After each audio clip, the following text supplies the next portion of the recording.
What's up, everybody? Welcome to another week of live painting commentary with your artist and host, Ray Taylor.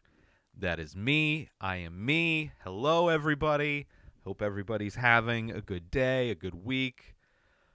And in this commentary, I watch myself paint my last 7 paintings, which I do every week, paint live on social media on youtube.com/inspired disorder, Instagram at Ray Taylor Art, and Twitch, I think Inspired Disorder. Every Wednesday at 4:20 Pacific time, I paint live. And what I do here is I rewatch that in an edited version where I can see myself. I can see my artwork from multiple angles. And I talk about it. I talk about my artwork. I talk about whatever it is. This is kind of a way for you to get to know me as an artist, as a person. I can talk about my art that I've been doing thousands of these faces, which, as you see, I'm using paper. This week it's 9 by 12. All of the paper I use is a 140-pound test. And then, I start painting. And it's always weird painting. I guess I don't know how weird it is. How I paint, what I've been doing different sizes. Because for a while there, I was just doing the 9 by 12s for like a couple years. And then when I started doing live shows, like the 111 Night Mark in Palm Desert, which is currently gone, don't know if it'll come back, but it was a monthly outdoor art, small business, food truck community event. And when I started doing those shows, which I hadn't done those types of shows in a long time since I lived in San Diego in the early 2010s, just you realize a lot of things. And one of the things was that I needed more work that was in lower price ranges, and which for me translates into smaller pieces. So I started doing a lot more of the 4x6 and the 6x9s in order to populate those sizes with work that's representative of the work that I do today. Because, I mean, if you look at my work, which everything's available, although I'm in the process of doing a pretty major update to my website now that the Ray Taylor Show is on hiatus. And I'm doing this now, putting all of my energy basically into art and everything surrounding art, creating content around my art. So not only just, the paintings themselves, which I'm actually spending more time doing. That's why I'm playing these and rewatching these in double speed. Because, I mean, this is going to be, at double speed, it's a 2-hour. So I painted for over 4 hours on Wednesday. And that's become kind of the trend as I've been kind of settling into my work being more elaborate, being more complex, having little aspects of like surrealism, bringing in some highlights and shading to make things pop off the page a little bit more, give it more of a 3D effect. So I'm taking more time painting. Where, I mean, if you look at my art, like I was going to say, if you go, because I number them all. So you can go to my website, or you can just go to like at Ray Taylor Art on Instagram or TikTok and just scroll down. You can scroll down forever. It would probably take you a couple days to get through all the content that I put out. But you'll see, or even I have some time-lapse videos of like that scroll through all of like my first almost 2,000 or first 1,000 paintings. And you'll see how it started. They started very minimal, not many brushes, not many brush strokes. When I started, it was all black and gray, which I've kind of been doing again. Now that I've started doing more complex stuff, I felt like I needed to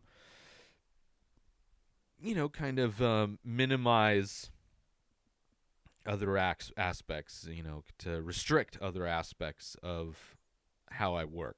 And one of the ways I do that is limiting the colors, my color palette. Sometimes I'll limit the brushes that I use, restrict myself to only using a few different kinds of brushes instead of kind of leaving it open as I go. But yeah, so everything's grown and changed, and I spend more time painting now. And that's just another way I'm settling in to, you know, focusing on my art. Not, I still love movies. I still love all of the things that I covered on the Ray Taylor show, obviously. But, I don't have to worry about reviewing movies, ranking movies, watching movies. I mean, my schedule for somebody that doesn't make any money or very little money, it is one mind blowing that I'm alive at all. I'm surviving in any kind of meaningful way. But God,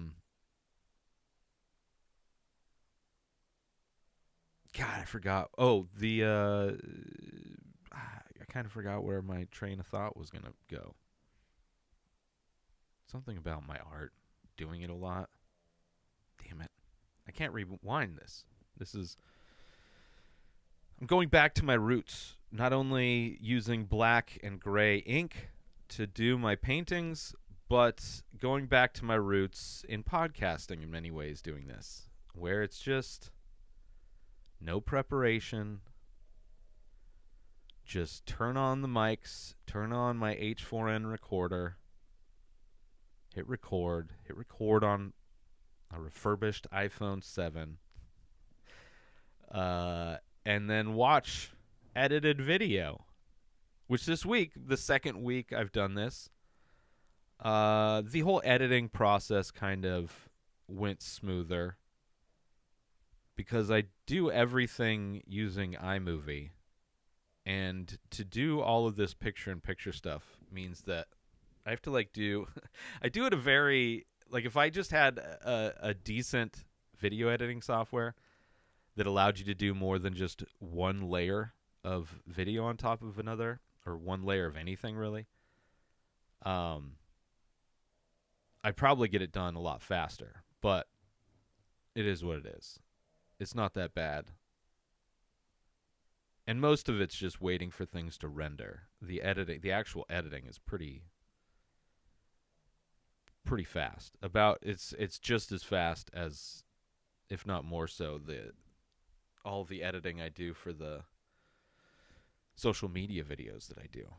So I'm actually happier with the video quality of the camera facing me. It's not as blown out as last week. So I'm happy about that. And it's kind of weird, now that I'm doing, which could just be a phase, the more complex, spending more time on the work, all that stuff can kind of be dictated by my mood going into painting. But now that I'm doing more complex stuff, taking more time, I'm filling up. It makes the paper size seem larger because I'm filling the space with a lot more stuff. There's a lot more density to a lot of the earlier stuff. I'd do 3 brush strokes and I'd be like, yeah, that's it.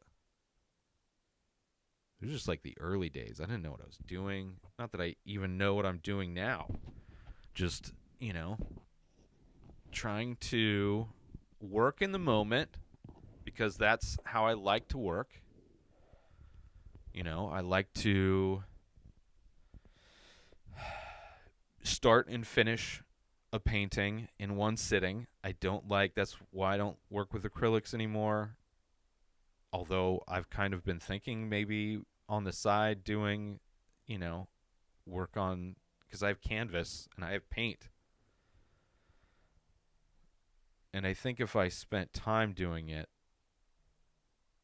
with this new style, I think it could be really interesting. Um, but it would be a definitely an adjustment period, getting used to working with acrylics that don't, I can't do nearly as long of brush strokes as I do with ink. Doesn't dry as fast as ink. Like ink is like way easier and faster, but then you can't like paint over stuff. Like I can't really I can fix mistakes sometimes depending on what they are. You can paint over them, or maybe pivot to a different idea of what you're going to do there, but with like acrylics, I've changed whole paintings. I've just painted over, or like just completely given up on like a whole half of a painting just because I wasn't into it. And I don't do that anymore because I release every single painting I do. I release. There's only been one. This is let's see, what numbers are these? This is number 2437 through 2443. Those are the painting numbers for the paintings that I'm starting. So this one we're watching right now is 2437. And because of that, I don't know what I was talking about. Done so many of these. God damn it. Paintings. Oh, that's what it was. Out of 2,443 paintings that I've done, only one didn't get released. And it ended up getting damaged, and I threw it away. There's actually some that are currently available that have minor damage, but they're like early work. It's kind of weird that, because I have a lot of that work is, in boxes. Part of the classic collection, which you can check out at inspireddisorder.com. So those are all the paintings before 2023. Then there's the 2023 collection, and then there's the 2024 collection, which what we're watching here. Which I'm really stoked for the 2024 collection. I like the things, I started doing a few things last year.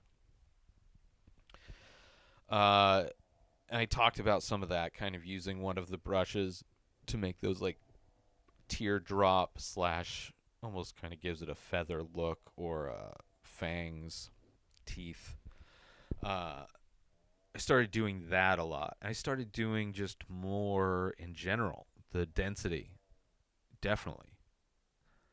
And I think I'm taking a lot of that from last year, which I think that was kind of leveling up. I felt when I was doing all the new work for the live shows, I really felt like I was putting more energy into the work. Felt like the work was turning out better. Right? So having people see, you saw Izzy there for a second in the background.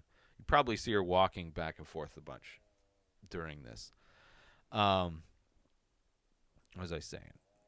So the live shows put more energy into doing work, doing better work instead of just getting it done. Because sometimes, in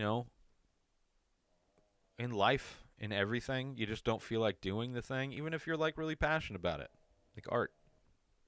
You give up your life to do a thing, and there's still days you don't feel like doing it. I'm sure there's days where, Robert De Niro's like, I don't want to do this. I'm sure there's tons of them, especially in a lot of movies that he's done in the past couple decades that are just really not good. Even Daniel Day-Lewis, great movies, great actor, one of the best. Puts a lot of energy into it. I'm sure there's tons of times where he's like, I don't want to do this anymore. I love Paul Thomas Anderson, but I think I'm done. Which I guess he retired, so he,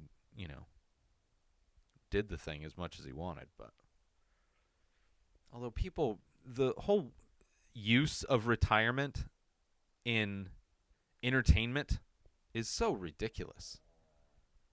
Actors, musicians, even athletes,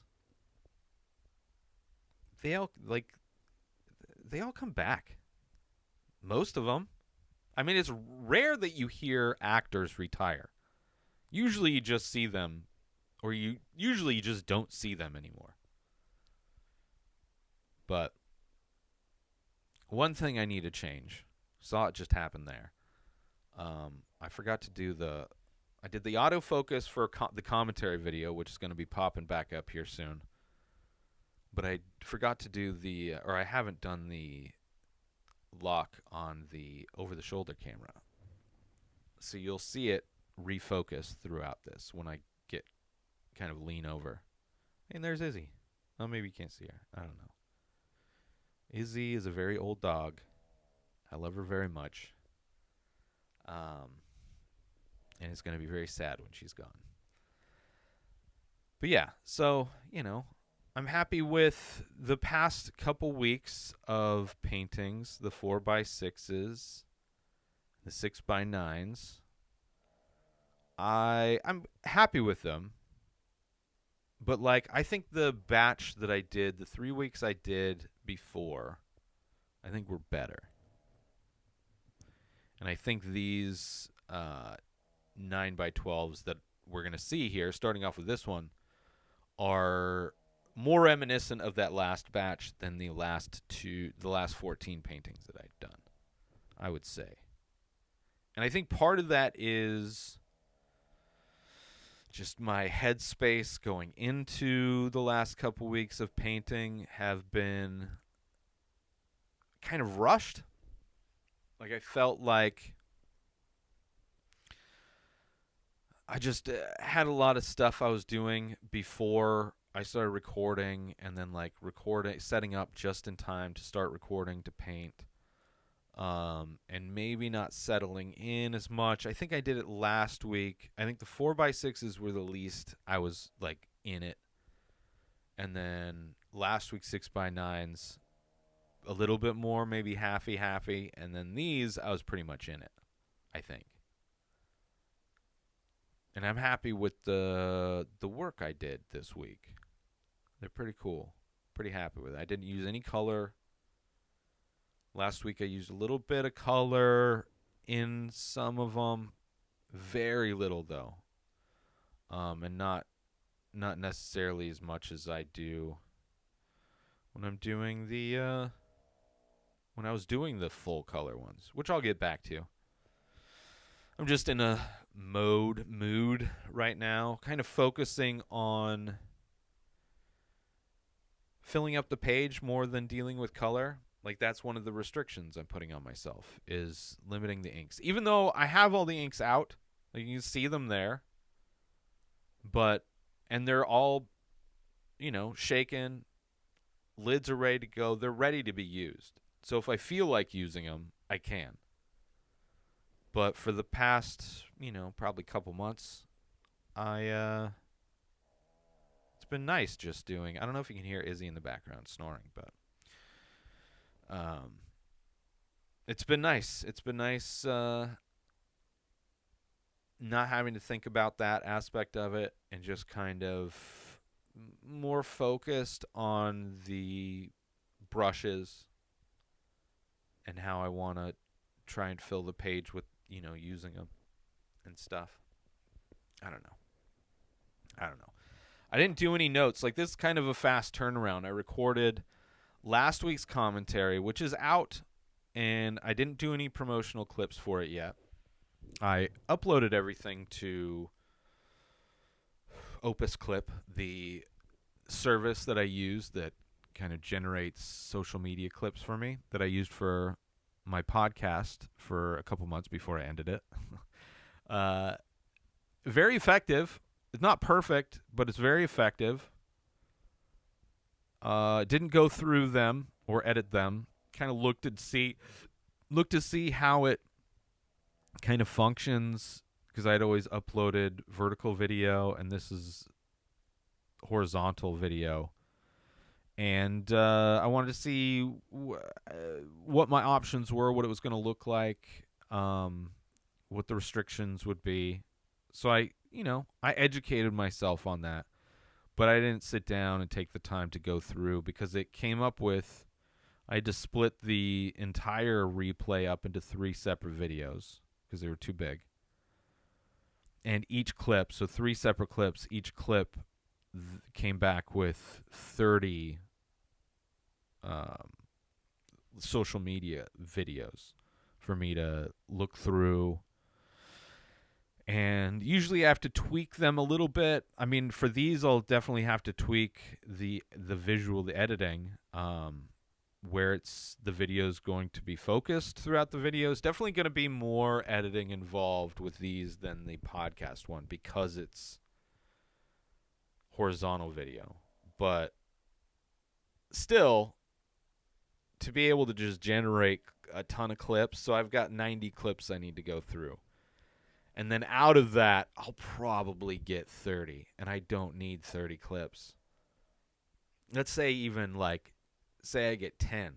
10 clips to promote one video is pretty good. That's pretty good. That's a lot. So we'll see. We'll see how it goes. I didn't mention the last time. So what I started doing, I used to use tape. Actually, when I started painting, I didn't do anything. I just held the paper down with my hand and tried to keep it in the same area to make sure it stayed in frame while I was painting. But I didn't even use tape at first. Then I used tape for, years. And then more recently, probably over the past year or so, looking for ways to just make the video quality a little bit better. Just minor things. One of the things was, like I talked about my fountain pen, the big, this fountain pen right here, the, what is that, the ostrich feather? Kind of decorating, little set decoration, make the aesthetics look a little bit better, just small little adjustments. And what I started using to hold the paper down are these photo holders that you get for scrapbooking, and they're just gold. And you get I don't know, I got 300 of them, and I use 4, and they last a week. The only thing, you'll see when I pull the paper out after I finish it, one, I need to make sure that it's dry enough to where when I pull it out, and the paper bows, I have to make sure that it's dry enough to where it doesn't run. But so far I haven't had to deal with that. So far that hasn't been an issue. Making sure it's been dry. But sometimes the corners, they're inexpensive. They're made out of paper and gold foil or whatever. It's not, so they can kind of easily be torn up, kind of. And you'll see that. It's happened a couple times. Usually one corner will kind of start coming undone a little bit. But they've held up good enough to where, 4 pieces, make sure the paper is exactly where it needs to be always. I have little divots that I put in my desk, which are intended to line the paper up to make sure it's centered and in the same place every time. But then even that, it could, it shifts a little bit here and there. So these provide a little bit more consistency with where the paper stays. I like how it holds the paper too. Even this week, I'm using a lot of, I'm getting the paper wet this week. I'm using a lot of ink, and there's a lot of warping to the paper. Right, when I went to take pictures of everything the next day, that was definitely noticeable, how warped all of the pages were. And I used a lot of water because they're very full. And also used a couple brushes that hold a lot of water, so kind of, that'll do it too. But it holds. I never had an issue with them. And they look good, little gold corners to the paper, better than the tape. And then I just peel them off. And then, I notice residue sometimes, so I'll just get some like rubbing alcohol, and which is what I use to clean my little brass dish that I use to kind of not necessarily mix ink, but usually just a dish for me to either dip the paintbrush into ink, or to dilute it or whatever, or just to catch any drips off of the brushes. I didn't even used to do that. Like when I started, I had a white drafting table, which didn't look good. And I would just hold the brush over the drafting table and load ink into the brush, and then it would just drip. And if you look back to those old videos, you'll see just a bunch of ink spots from where, I would have used the dish that I have now. And it works perfectly. So I use rubbing alcohol to clean that dish out, and then, rubbing alcohol to clean off little adhesive residue, which isn't too bad. Yeah.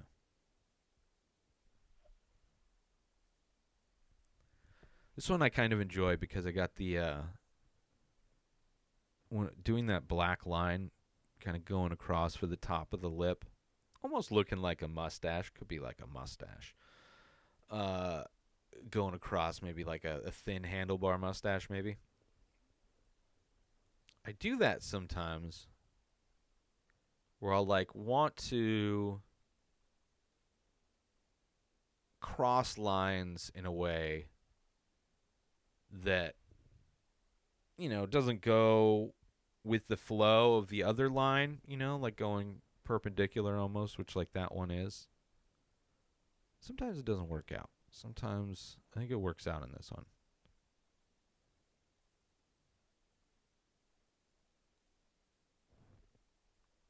But yeah, I didn't faster turnover this week.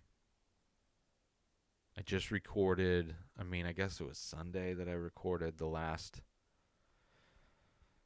commentary, and then today that I'm recording is Friday.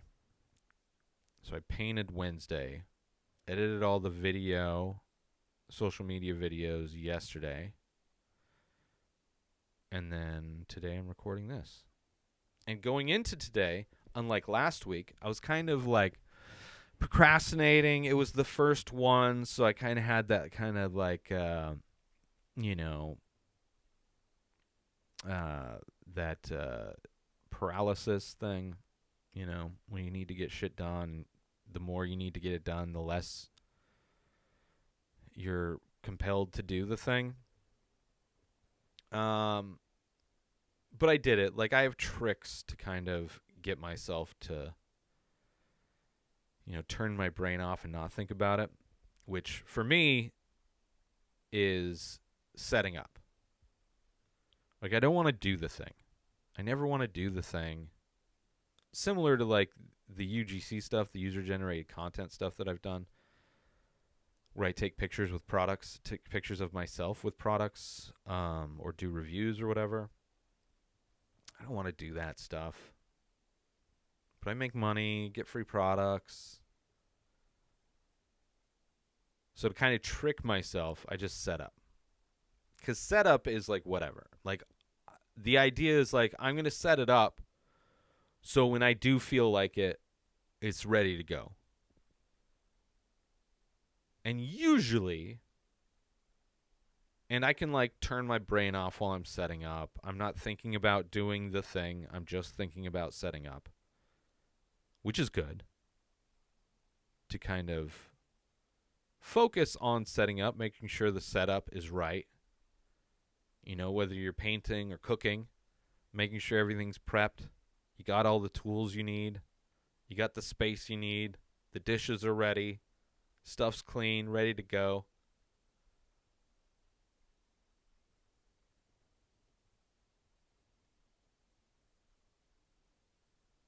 Yeah.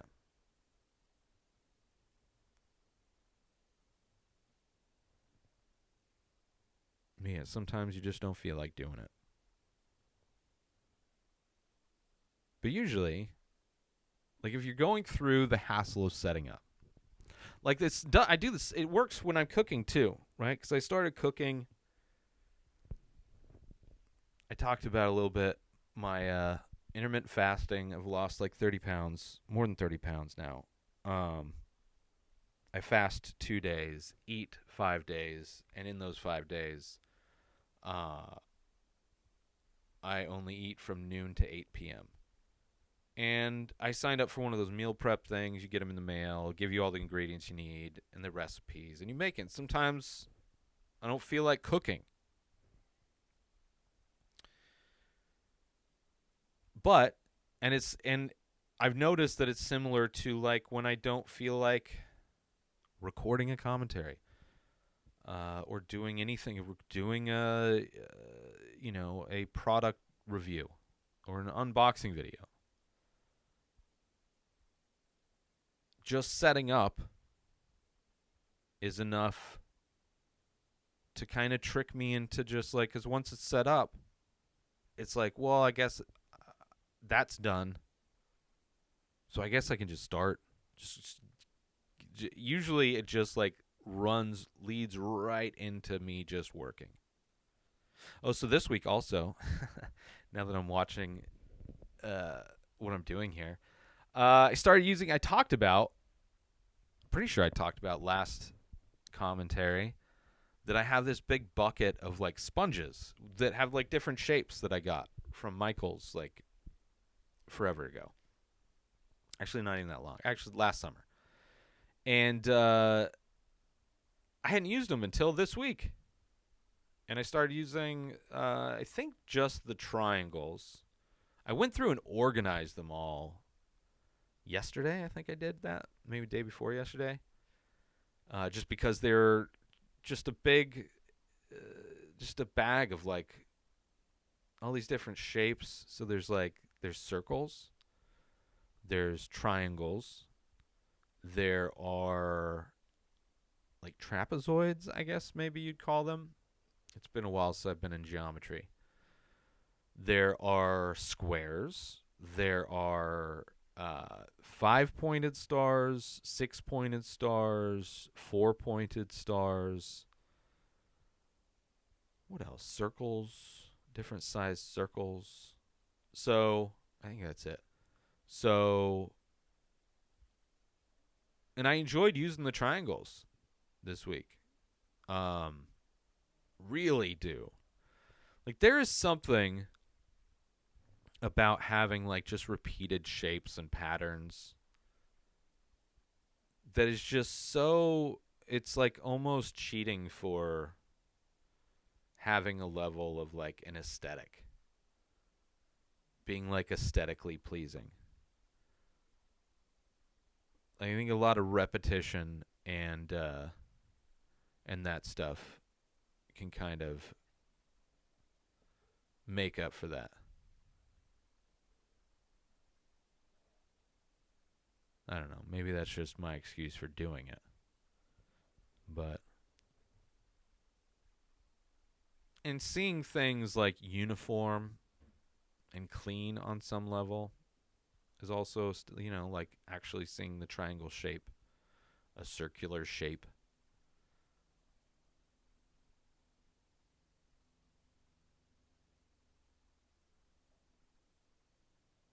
So yeah, it's provided. So now I can do. I was doing the circles before. Doing the circles just with a brush. Now, I can add these different shapes in there, different, I guess, textures to fill up the space.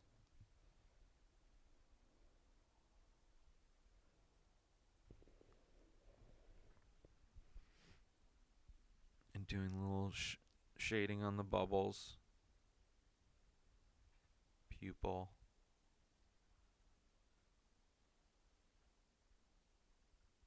Like, part of me wants to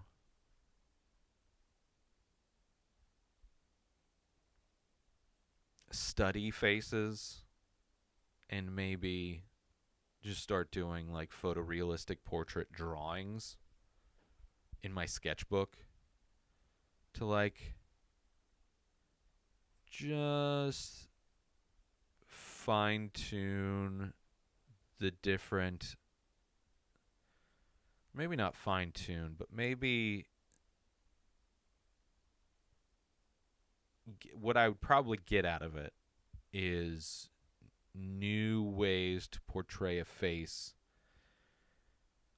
that might allow me to make these abstract and surreal portraits look like actual people, which is something I've been contacted by people that want like commissions. And it's tough because like I do these, you know, I don't think about them. These are all freestyled. And a commission isn't freestyle. Commission's like it's being hired. It's like I get like a little part-time boss where they don't have the ability, so they're going to hire me, but they're going to try and direct me. I don't even direct me. There might be, out of my 2,000 plus paintings, there might be paintings that remind you of your Uncle Bill, right? There might be paintings that remind you of your cousin or a coworker, maybe the energy, maybe a look, maybe who knows. Not intentional. So part of me over the past few years really has been like, how can I somehow bring intention into my work in a way where I could do a portrait in my style of somebody recognizable. And I think that would be, I mean, it's like the only reason I would want to paint like a famous person or somebody that somebody could recognize is because those are popular. Like, it would be for social media only. I've done paintings, acrylic paintings of famous people. Bob Marley, Jake Gyllenhaal, a couple of the Beatles, the entire band of Incubus way back in the day. Timothy Leary. I've done a lot of photorealist, I mean, not like hyper real, but photorealistic paintings and drawings of people. Like, I have that ability. I don't have to do this. I can do realistic looking things. But if I could somehow get my style to incorporate that, I would enjoy. I would enjoy being able to offer commissions. You know, like the guys that do, one of the accounts I follow on social media is a guy that just tours around the country and does the caricatures of people, and they're hilarious. But he's amazing at it. Like, he's like one of the best that I've seen. They're so surreal and so exaggerated and so his style. They're not just a typical like caricature that you would get at the county fair. Like, his are like legit. And he's a great artist outside of that. Like, it's the artists that like tour with their work. That's great. You know, doing live paintings like that and artwork like that. That's great. That's not what I do. I wouldn't mind touring, I guess, with my work. I don't really like doing. I don't know what I want. I just want to make art. I just want people to buy my art. You know, I don't mind tour. If I didn't have my dog and had some kind of path, like roadmap, to be like, here you go. This is how you could do it. These are all of the events. This is like an easy way to find events, sign up, and then plan a tour. You know, I wouldn't mind that. It's definitely a different kind of life. I prefer. I'm a homebody. I like being home, but I also like being alone. So, if I can make being on the road kind of like a home, I live a simple life. I think I could do it. I think I would be able to do that. It would be lonely, I guess, but like, I don't know. Would it be much lonelier than I mean, I don't feel lonely at all. Even though I spend most of the time alone in my office, working, watching movies, just hanging out by myself. Like my friend who lives in the main house, she's got a kid. I'm not a parent. I don't That's so much work. I don't have any desire to do that. I've made specific choices in my life not to have kids. And part of that is like the energy. It's too much energy. Kids have too much energy. I don't like people with a lot of energy. I'm a low energy person these days. I used to be able to handle that when I was drinking. Drinking made me an extrovert for sure. My 20s, my life in my 20s, partying and all that stuff, that was 100% fueled by booze. 100%. And also being in shape for the first time in my life, having women attracted to me and having a lot of fun. I had really fun in my 20s. I did. But I can't, I stopped. When my friends started having kids and they doing their own thing, I just kind of retreated into myself. Especially at that time I had a girlfriend, so kind of, it was just us two, which is kind of how I've been the majority of my life. I've had like one friend that I spent a lot of time with. And then now that I'm single, I spend time with my dog. But she's not going to be around forever, so soon I'll be spending time all alone. It will be weird, I'm sure. But it would free me up to live some kind of wacky life, like touring around, going to art events all over the country. I don't think that's what I would want to do. Like, they do art events out here. There was just a big one in La Quinta.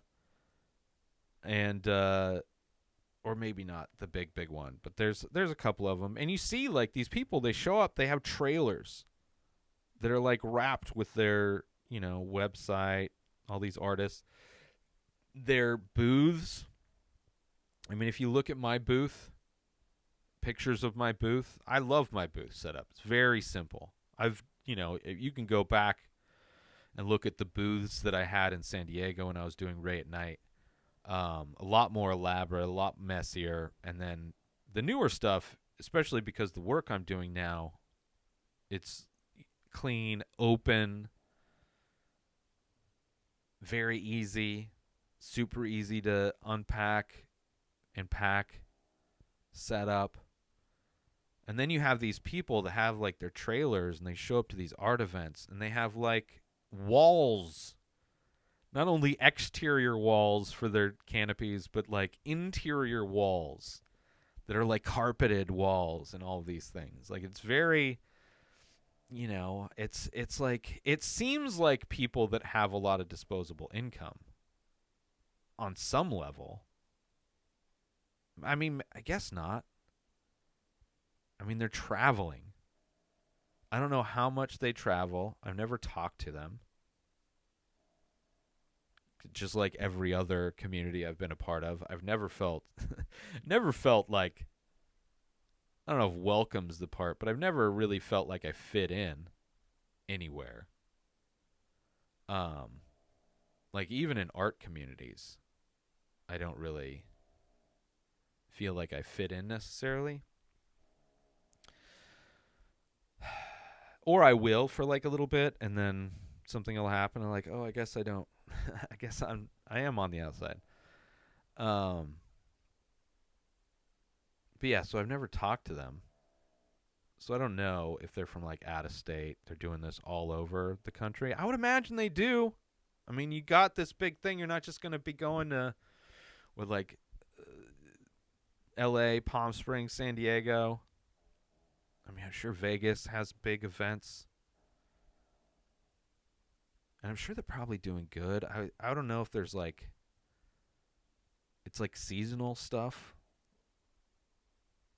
I don't know if like different towns put on events staggering different times. It's like such a lifestyle. I don't really know. If anybody is in that lifestyle of an artist where you do these art events, you got a trailer, you have walls in your canopy, in your 10 by 10 canopy, let me know. I'd love to hear it.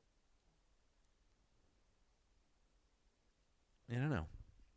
And I think a lot of that stuff is like it's for people that don't have. I mean, maybe they do,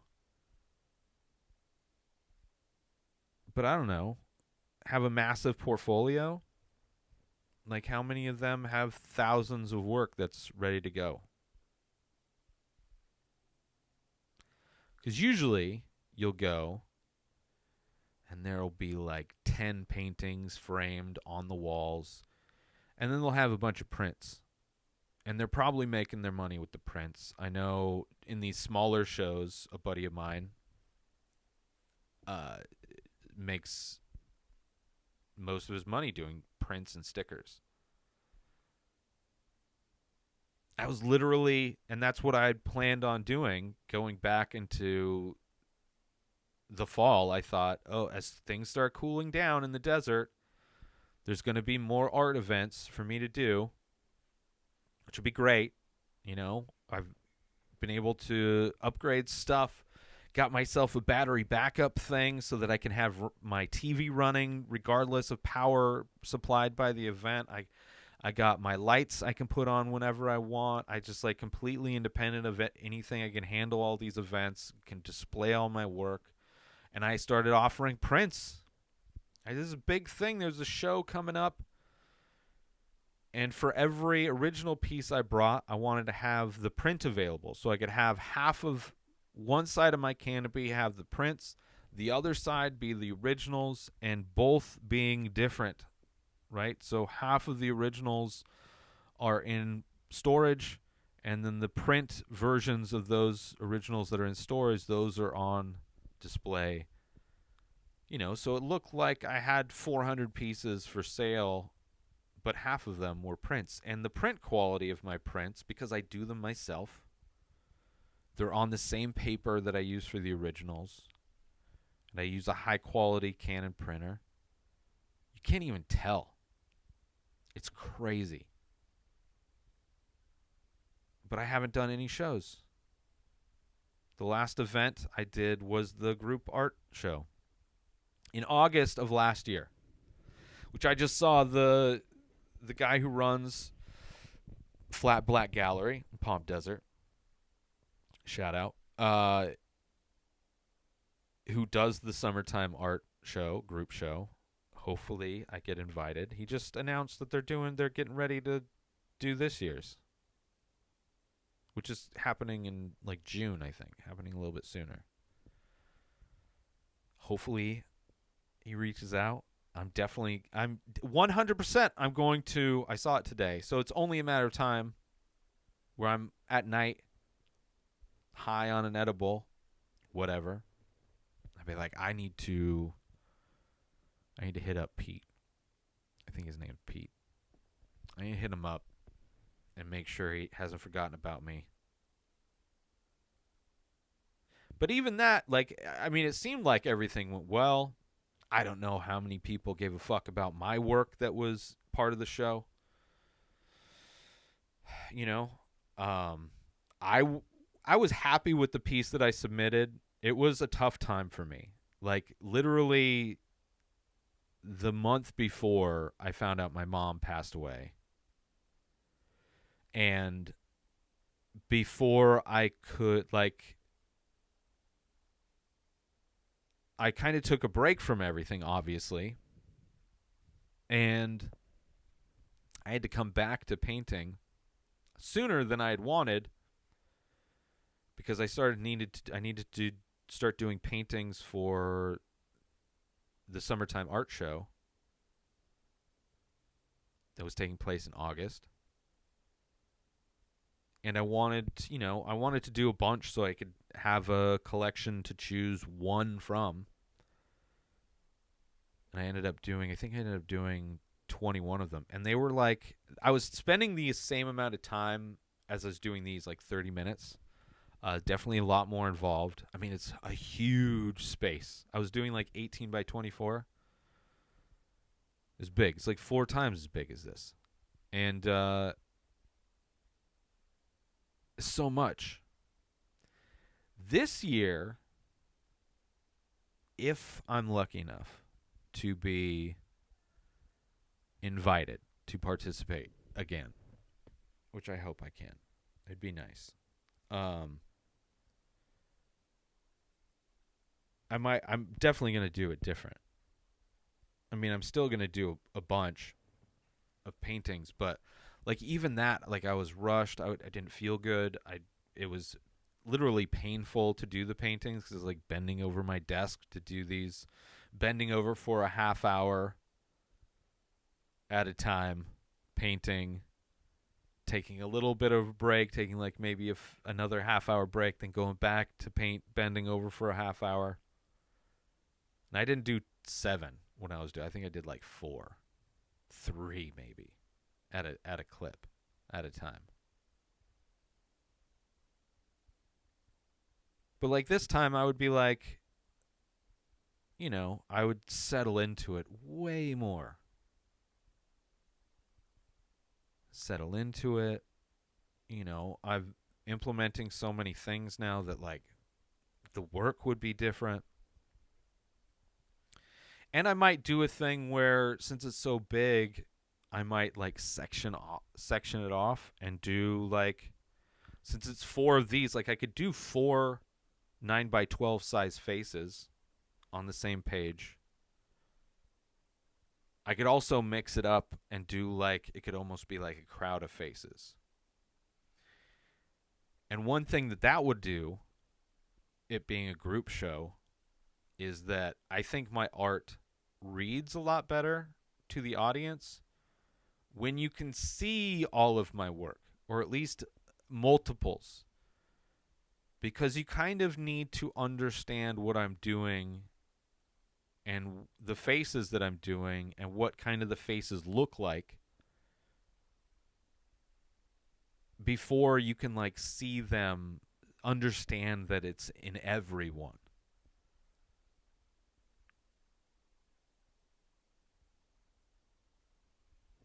I don't know. I hope I can. I really need to.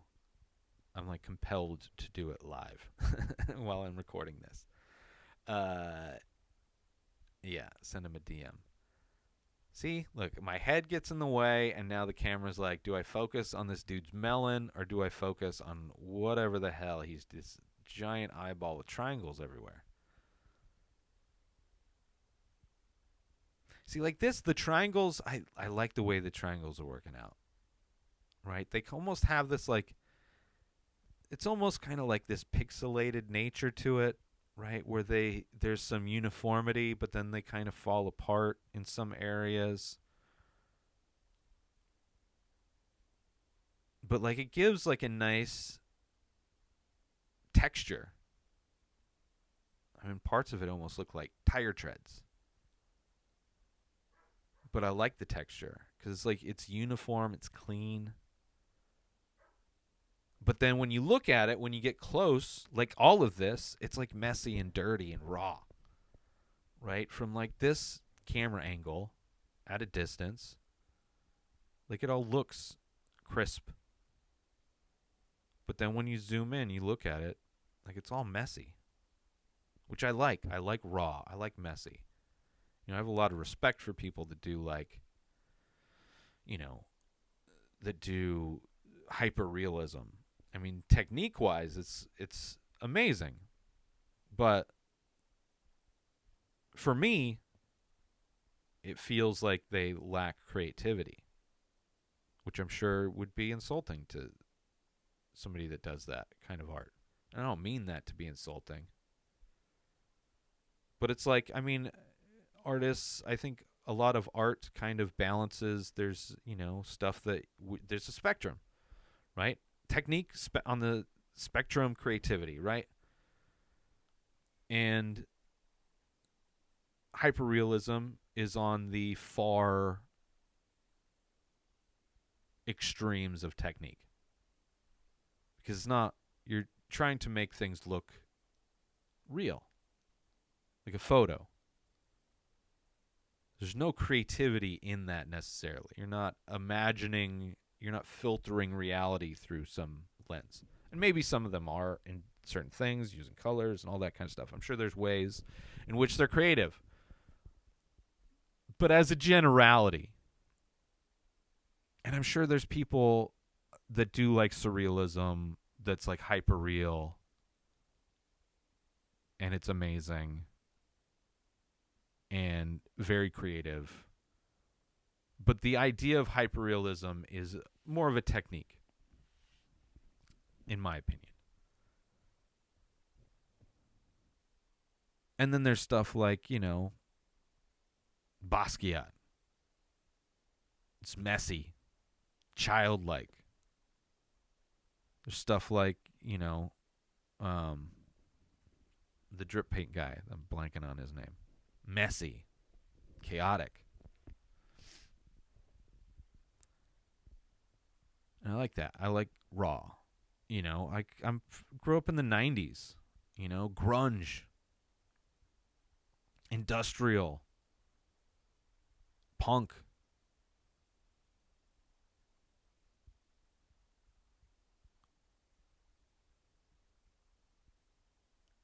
Like Rage Against the Machine is not like crisp and clean. Like, I think if I was going to compare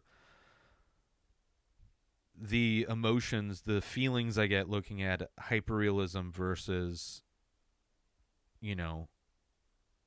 something that's on the other side of the spectrum, it's like looking at pop music versus listening to like Rage Against the Machine or something like that.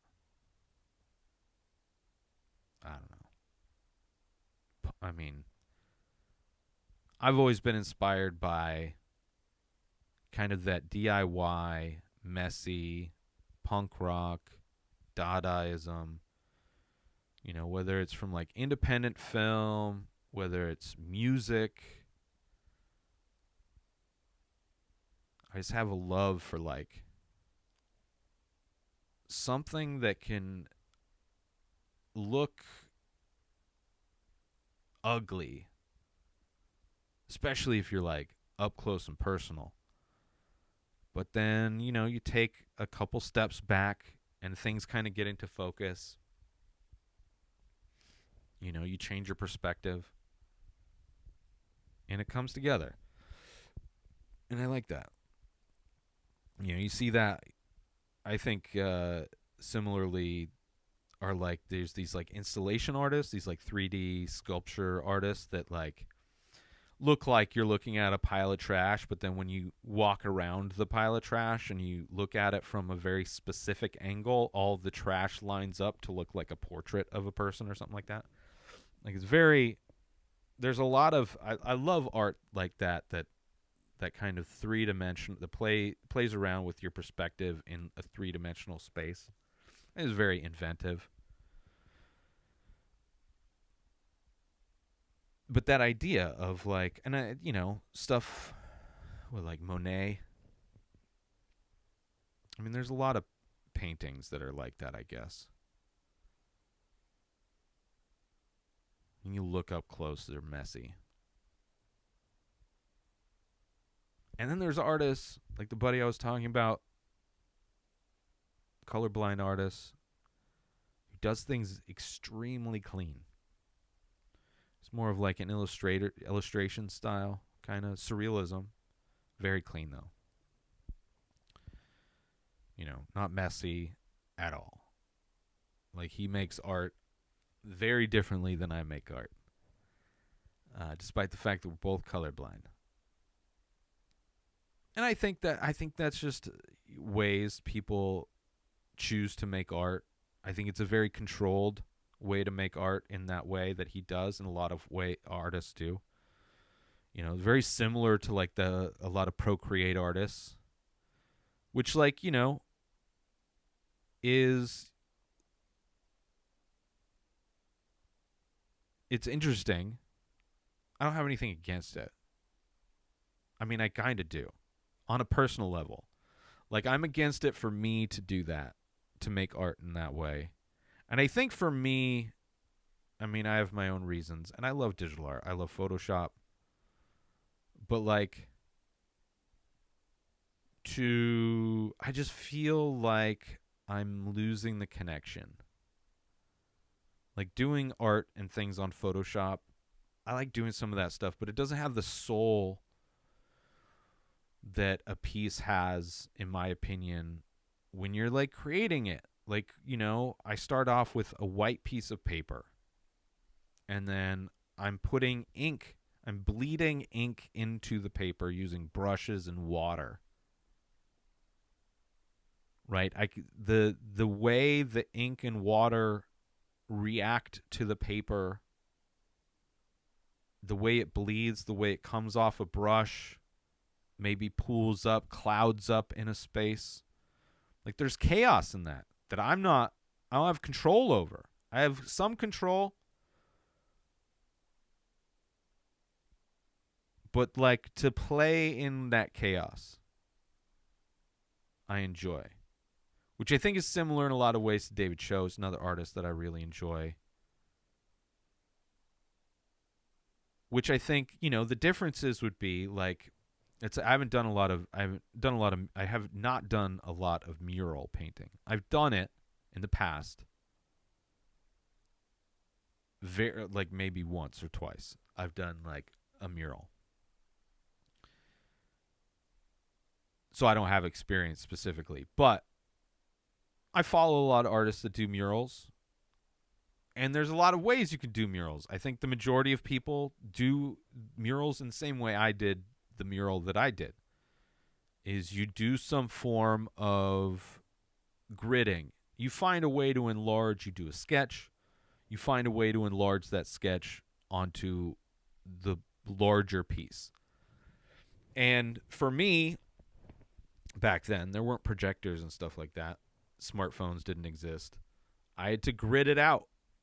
And, it worked fine. Grids work great when you want to enlarge stuff.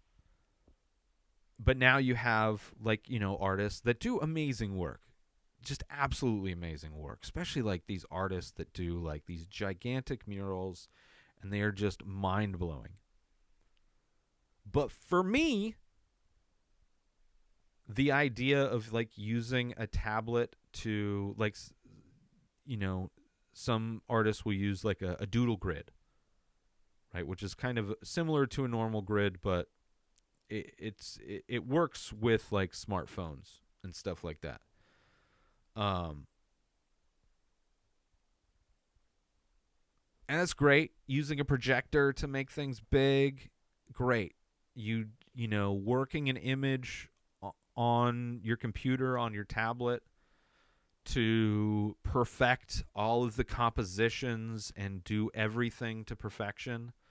The amount of corrections you can make doing things digitally, undo buttons, erase, cloning, all of these tools that exist in digital, image creating software, Photoshop, Procreate, all these different things. It's yeah, it eliminates mistakes. It allows you to fix mistakes in the moment. And I'm sure if, It's one thing me doing these things. If you have a contract, you're getting paid to do a thing. You have a level of quality. It probably eliminates a lot of time for them as well. And a lot of them are doing absolutely like intricate things. Like they're doing complex things. So I understand wanting to use software, wanting to use technology to help the process, to make the process easier. I understand that. I love using technology. But for me, making art, I like the raw. I like getting my hands dirty. I like seeing the brush swipe across the paper or the canvas. I like seeing the chaos happen. Where, like, you are battling reality, like your imagination and reality are at war when you create art using like analog materials. Probably some more than others. And I think a lot of people, probably like people that went to school to like learn art or whatever, are able to have more control, and it's less chaotic, than it's less of a war, less of a battle to get your ideas translated into reality. But for me, doing this, doing art in the way I do, not knowing what's going to come of it, not knowing where it's going to go, like it's a collaboration. I am collaborating with my art supplies. I'm collaborating with the inks. I'm collaborating with the sponges and the brushes. I'm collaborating with every piece of paper. I'm collaborating with the environment, how fast the inks dry and get soaked into the paper. What's the temperature, the moisture in the air, all of those things. It's far more of a collaboration. Where when you're doing things digitally, you can adjust down to the minute thing. I think maybe because I'm colorblind, I'm able to give up on that. Although, my buddy that's colorblind makes art in that very controlled fashion. Which, I've done that in the past. Developed work from sketches. Done completely digital work before. And there's a way to kind of be raw and messy doing digital. 100% there is. There's an artist that I follow on social media that's definitely that. She's very grimy, her style. God, I forget her name. I think Vanessa Black, I think. And she just recently started doing Procreate, I think, using it. And she has a very grimy, grungy style, which I enjoy. I think it's good. She's a fun personality in the online art TikTok space, which who knows how long that's going to last. I'm like almost just I just don't care. I just want like I would love, despite the fact that like I love the potential for my art to be seen by millions of people, putting it online, social media. I would be fine with it being gone on some level. I'm sure it wouldn't necessarily help my art career in any way. It would just wall off that garden even more. And it would just go, the art world would just go back to being who people who come from money, who can afford to live like not making any money in order to try and develop your art style and having connections to like people with money and galleries and things is ridiculous. It's ridiculous. It's kind of weird to be like in industry that I don't really have a whole lot of respect for. I don't really follow the art industry much, but so much about it is disgusting.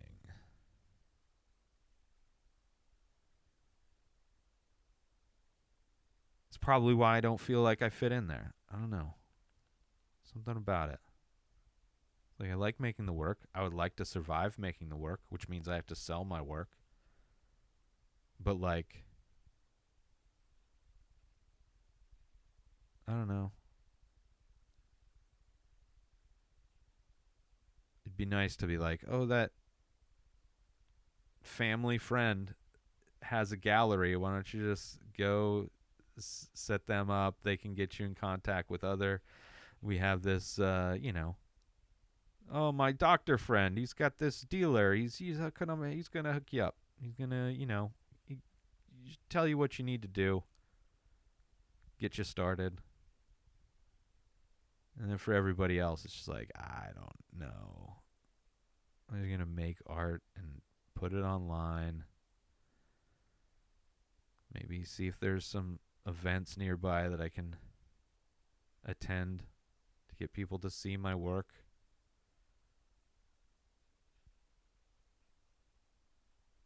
Big triangles in this one. Big triangles. This one has more of that kind of pixelated look. Like the triangles that go into the nose there. I kind of like how the mouth turned out in this one. But then the big triangles and then going back in with the white ink. Enjoyed it. I like it. I like the big, bold look to it. And then I think in a couple more, the highlights get pretty fun too. I don't know. I'm really happy with the work I did this week. What was I talking about?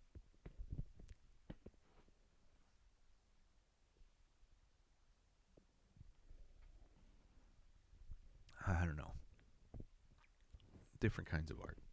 I hope I didn't make anybody mad. It's just the same. There's no one way to do it. There's no rules, first off. There's no rules with art. So if you're angry at the fact that I don't like to make art in a certain way, or I prefer some kind of art over other kinds of art, it's just my own personal opinion. There's no correct opinion. There's no correct way to make a painting. There's no correct way to do anything in art. Which is one thing that probably frustrates me more than anything, are people that act like there's rules to things, especially in art. Like they have a very academic take on art.